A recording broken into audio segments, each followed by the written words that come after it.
Oiê, aqui é a Rei e hoje eu vou compartilhar um pouco do meu processo de produção desse quadrinho, que é o Itinerário de Ponço.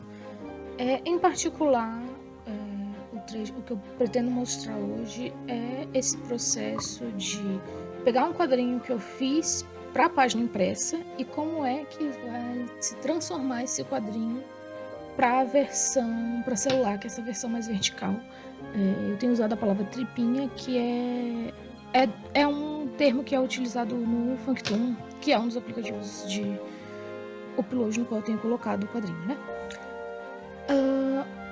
Existe um preparo prévio que eu fiz, porque não em todas as páginas, mas de modo geral, enquanto eu estava desenhando as páginas, como eu já sabia que eu ia querer transformá-las em um webtoon, assim, em uma tripinha, eu fui priorizando fazer quadros mais verticais, ou pelo menos evitar fazer páginas duplas ou coisas muito horizontais, a não ser que eu absolutamente achasse que fosse ser necessário para a história.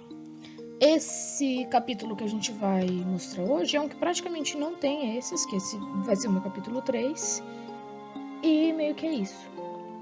Uma dica de algo que eu fiz errado, aí depois voltei e fiz tudo certo, que agora nesse vídeo já vai aparecer certo. Originalmente, quando eu tava fazendo, eu tava, olha, tem quadro, dentro do quadro, cada quadro é uma pasta, então eu consigo copiar e mover as pastas assim de forma independente, e isso é essencial para eu poder fazer essa conversão, porque se cada um deles fosse tipo a mesma etapa, eu ia ter que fazer muitas seleções de laços e separando as coisas. Então esse é um negócio no processo que é importante. Cada quadro é uma pasta para ele poder ser movido independente dos outros, e também de não deixar espaços vazios por causa das falas. O outro negócio das falas que eu tinha feito errado era que eu tinha feito as falas dentro da pasta dos quadros, e depois eu percebi que para essa conversão isso complicou muito. Então depois eu voltei e fiz e organizei o arquivo para ele estar como ele está organizado agora, que é que ele tem várias pastas dos quadros e acima tem uma camada que tem todos os balões e todas as falas na mesma camada, porque assim eu tenho mais facilidade para organizar as coisas, para alterar as coisas e a posição das coisas e organizar as falas quando eu tô assim convertendo, justamente porque aí tipo tá tudo numa camada só, em vez de estar em múltiplas camadas dentro das pastas, porque aí criava vários passos extras no processo. Outra coisa que isso ajuda é que eu posso, a qualquer momento, enquanto eu estou desenhando, desativar a camada das falas, dos textos, e checar como está a composição com elas. Porque qualquer coisa, se eu for alterar alguma coisa depois, eu tenho o material que aparece debaixo das falas. Então, eu nunca não desenho o que vai estar debaixo das falas, justamente porque se eu mover essa fala depois, o que estava ali embaixo vai ser revelado. E como eu sei que eu vou mover muitas coisas, porque grande parte desse processo de conversão envolve uma reorganização principalmente de balões, porque o ritmo de leitura é diferente, e meio que a gente vai criando o ritmo, aumentando as margens entre um quadro e outro, e puxando os balões assim mais para essas margens do que eles ficam. Tipo, na página impressa eu sinto que esses balões eles ocupam mais espaço dos quadros. E nessa minha página digital, eles acabam ocupando mais o espaço das margens entre quadros do que o espaço dos quadros em si. Então é importante que eu tenha desenhado qualquer coisa que vai aparecer ali, porque eu ainda não sei qual posição que o balão vai ter enquanto eu estou fazendo essa conversão. Inclusive, essa é uma parte importante, que é de não deixar tudo tão compactado quando está fazendo a conversão, que há essa tendência de, não, eu vou diminuindo os espaços, mas que esses espaços eles se tornam importantes nesse outro formato. E meio que é isso, assim, que é o processo no qual eu vou fazendo, que aí eu vou pegando e testando enquanto eu estou convertendo um a um. De modo geral, eu já preparei a maior parte das páginas assim que vão ser impressas, mas eu tô semanalmente fazendo ainda essa conversão para o formato digital de tripinha, e postando ambos os formatos no meu site, que é a versão impressa fica na versão desktop, mas quem estiver acessando o site na versão móvel vai ver essa versão tripinha. Uma coisa que vai acontecer enquanto eu estou fazendo a conversão é que eu vou ir alterando o tamanho e os formatos dos quadros para se encaixarem. Então, às vezes, tem partes dos quadros que vão ser cortadas fora para que o quadro foque só numa parte, e às vezes tem quadros que eu quero o quadro inteiro, então ele vai ficar bem fininho para ele poder caber ali de forma horizontal. Então, essa variação eu vou fazendo conforme eu estou convertendo. Geralmente, quando eu estou convertendo, eu também estou tentando tomar cuidado para ter uma variedade de quadros, para nem sempre ter o mesmo quadro do mesmo tamanho. Que aí, para criar essa diversidade no ritmo, meio que, eu acabei de usar um quadro horizontal, e o próximo quadro que eu tenho horizontal, vamos talvez, em vez de diminuir ele para caber inteiro, vamos cortar e aparecer só a parte que eu considero mais importante dele. Então, isso foi acontecendo por vezes. E, de modo geral, o meu posicionamento primeiro sempre é um posicionamento mais compactado, e aí conforme eu vou avançando, eu vou percebendo, não, a gente pode criar mais espaço aqui, qualquer coisa, a gente cria mais uma página. Além disso, outra questão é justamente qual que é a serialização que eu estou usando, que quando eu fui pegar e organizar as minhas páginas e ver, ok, quantas páginas que vão ser cada episódio digital, eu comecei a montar, o meu prólogo é bem grande, mas principalmente as páginas do começo estavam dando capítulos maiores, e mais pra frente estavam dando só capítulos de praticamente 4 páginas. E aí eu decidi que pra deixar mais consistente, o prólogo vai ser o inteiro grande, se eu não me engano o prólogo são 12 páginas, então ele é o maiorzão. E agora todo episódio pra semanal eu dividi em 4 pra ficar sempre com episódios mais ou menos do mesmo tamanho. E também porque, tipo, com essa divisão assim eu consigo... eu consigo ter uma distribuição consistente no calendário. E, embora, principalmente nesses episódios iniciais, me causa um pouquinho de frustração, que eu sinto que eles ainda estão um pouquinho mais incompletos, justamente porque eu queria pôr mais informação logo no começo. Eu sinto que eles ficam mais consistentes, e eles serem mais consistentes é melhor no longo prazo para eles. Então, meio que é isso que tá acontecendo, embora, tipo, agora a história ainda esteja um pouco mais lenta. Bem, esse capítulo aqui foi um dos que eu achei que estava mais lento, mas o último que eu converti eu já achei que já estava mais tranquilo, porque eu gravei isso aqui semana passada, e esse episódio já saiu, que foi o do domingo de semana passada, e eu converti ontem Não, eu postei ontem o que eu converti no sábado, que foi o capítulo 4. Só que aí, como eu não tenho gravação daquele outro, vamos mostrar esse. Embora o outro eu achei que o ritmo ficou um pouquinho melhor. Agora, algo que eu acho interessante sobre esse processo, que ele acaba sendo um microcosmo do processo de fazer quadrinho como um todo, que ele é um processo muito repetitivo, ele é um processo que dá bastante trabalho, mas que ao mesmo tempo não tem tanto o que falar sobre ele. Porque todo o planejamento já foi organizado e ele é um processo muito de executar. Pegar o que está ali e trabalhar com o que está ali. Às vezes precisa ser feita uma ou outra alteração, mas são poucas, até porque é importante que a história que está em ambas as versões seja a mesma. Então eu não vou adicionar muitos quadros extras para uma versão digital, nem nada assim. Tem algumas alterações, obviamente, que acontecem, que eu vou percebendo no processo, mas elas acabam não sendo alterações que eu resolvo fazer agora, são coisas que eu vou anotando, que tipo, ok, isso é uma lição pra eu fazer no próximo. Principalmente que, tipo, eu não estou me permitindo redesenhar coisas, não estou me permitindo fazer muitas alterações, porque se eu começar a fazer alterações, eu nunca vou parar de fazer alterações em vez de seguir em frente com os próximos capítulos, nos quais são os que eu tô trabalhando agora. Que é a questão de, ok, agora que eu já sei que a minha serialização cada capítulo vão ser 4 páginas, quando eu estiver escrevendo as 4 páginas, eu já posso, ok, tentar organizar os ganchos para ter um ponto de corte, assim, claro no fim da 4ª página.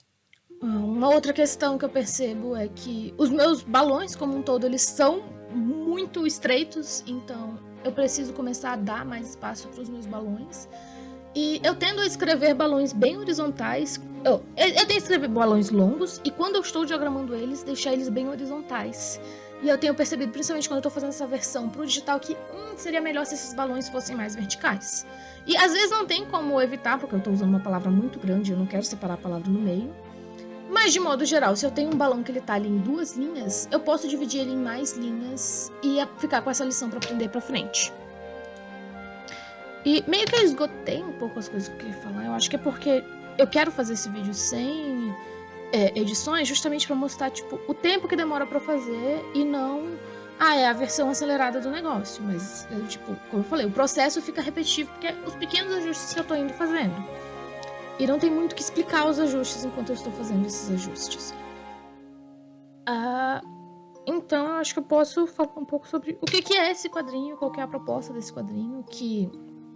Ele é um quadrinho de fantasia, ele se passa na minha cidade natal de São Luís do Maranhão, e ele vai explorar a questão... Eles chamam Pão Azul, que é o nome original dado para a cidade pelas tribos tupinambás que moravam ali antes. Então ele vai explorar uma questão de fantasia urbana um pouco, na noção de tem uma cidade subterrânea dentro da cidade, e essa cidade subterrânea, que foi encontrada enquanto estavam... foi construída enquanto estavam fazendo túneis para a construção de uma fonte, que é a Fonte do Ribeirão, ela funciona como um refúgio mágico. Então, é para onde todas as pessoas que não são aceitas dentro da civilização, que são perseguidas, tanto por outros motivos, mas por ter magia, porque a magia se torna uma metáfora para as outras questões de civilização, né? E surge-se esse refúgio. Existe a lenda ao redor dessa fonte, porque nessa fonte moraria uma serpente, e a serpente está adormecida e crescendo debaixo da cidade, crescendo nesse subterrâneo, e quando a serpente crescer tanto que a cauda tocar a cabeça, a serpente acordaria e afundaria a cidade. E eu parti dessa lenda e fui reinventando essa lenda um pouco, que a minha ideia é de que existe uma serpente, mas essa serpente sempre esteve ali, essa serpente é uma parte essencial da ilha, e na verdade o que acontece é o inverso, que a serpente é a protetora, é a guardiã do refúgio para garantir que pessoas mais intencionadas não passem para o outro lado. E quando essa serpente morrer, é que a ilha vai afundar, na noção de foi destruído o refúgio, e ao destruir-se o refúgio, destrói-se a cidade também.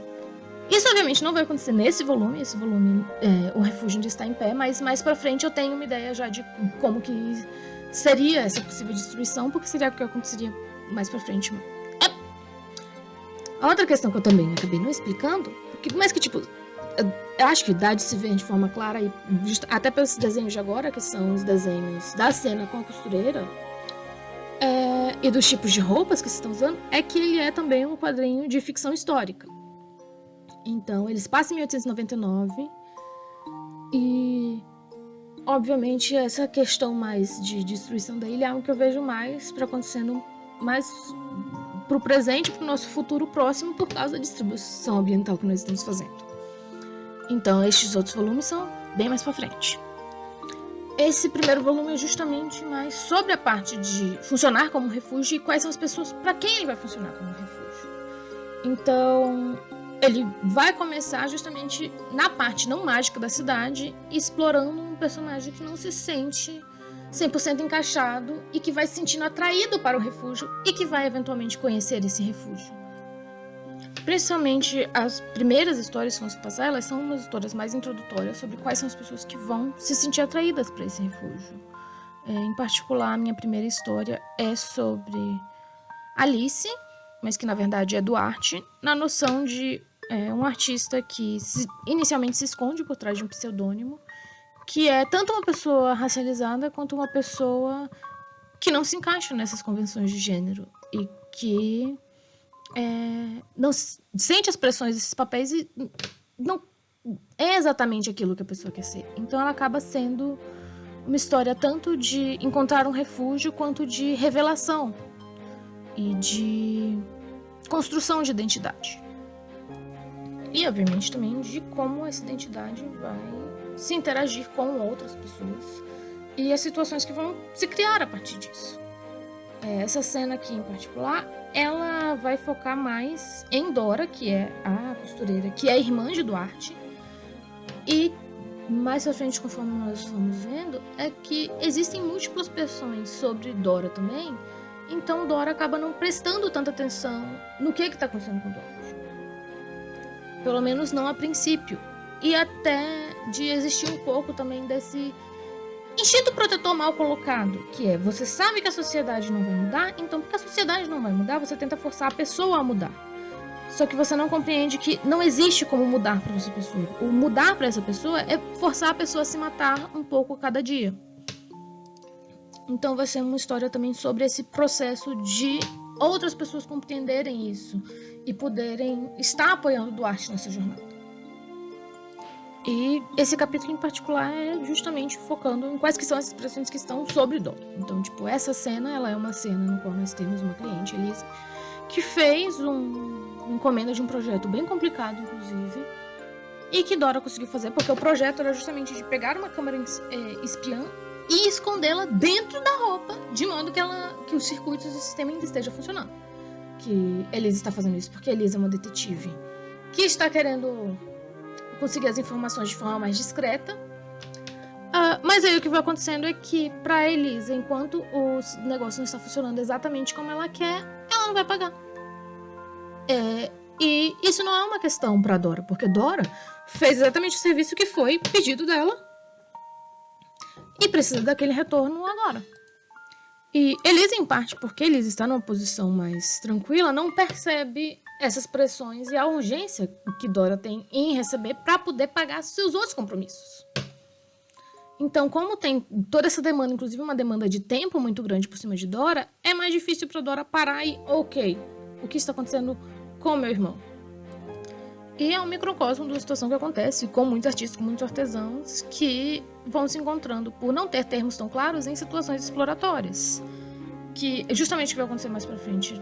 Quando o Duarte chegar na cena, é de apontar de, não, ela pagou metade agora, mas ela não tinha que ter pagado metade agora. Ela tinha que ter pagado metade quando ela encomendou o negócio como sinal e metade agora na entrega.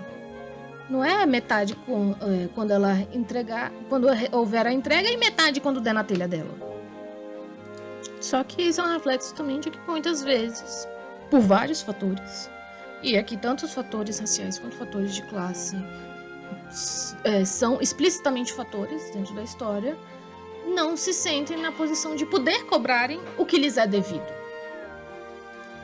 E nessa cena, infelizmente, isso acaba ficando por isso mesmo e não há uma outra resolução. Há uma sugestão e um puxão de orelha de no futuro não vamos mais fazer assim. Só que nem dá de se saber se é isso que Dora vai fazer ou se Dora vai só concordar com o que Duarte está fazendo e seguir no mesmo tipo de comportamento.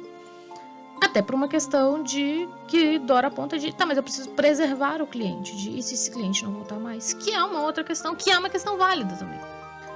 Em particular, com essa cena, eu tive uma ajuda da minha mãe para ajudar a escrever, porque ela tem um pouco de inspiração numa situação que eu vi acontecer múltiplas vezes com a minha tia, porque minha tia é costureira. Aliás, agora não é mais, mas por muitos anos foi. E eu via isso acontecer múltiplas vezes, e eu via as irmãs dela, as minhas outras tias e a minha mãe, sempre apontando de, não, mas não tem condição com isso. No nível que você está se fazendo, tu pode cobrar muito mais nesses vestidos de festa, e também de, esse esquema tá todo errado, que eles estão pagando só depois. Então, é uma situação muito frustrante, é uma cena que ela fica assim, sem resolução, mas parte dela ficar sem resolução é porque é pra ela causar essa frustração em quem tá lendo, e é pra adicionar na verossimilhança da cena, porque eu vi algo muito parecido acontecer na minha frente múltiplas vezes. E também é uma situação que ela fica sem resolução, porque é uma situação que, na realidade, ela não tem resolução. Porque, apesar de ela ser uma situação entre duas pessoas e haver a possibilidade ali de, ok, vou me afirmar, a situação e o desequilíbrio social como um todo continua. Então, é provável que mesmo que se impor numa das situações, continuem continuar tendo que se impor em outras situações do tipo. Porque claramente não era só uma cliente que fazia isso, a gente via outras clientes fazendo a mesma coisa. E por ser assim um problema maior, não há uma resposta certa. Por exemplo, eu sei que no caso da vida real, assim, houve, depois de muita insistência, eventualmente a minha tia começou a se impor mais. E começou a subir os preços, principalmente porque os vestidos de festa são muitíssimo elaborados mesmo.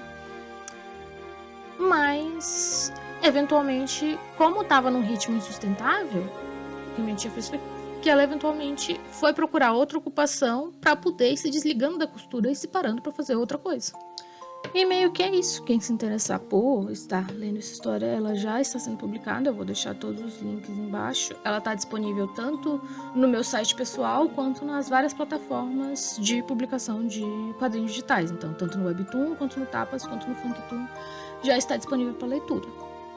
Tchau, tchau. Muito obrigada.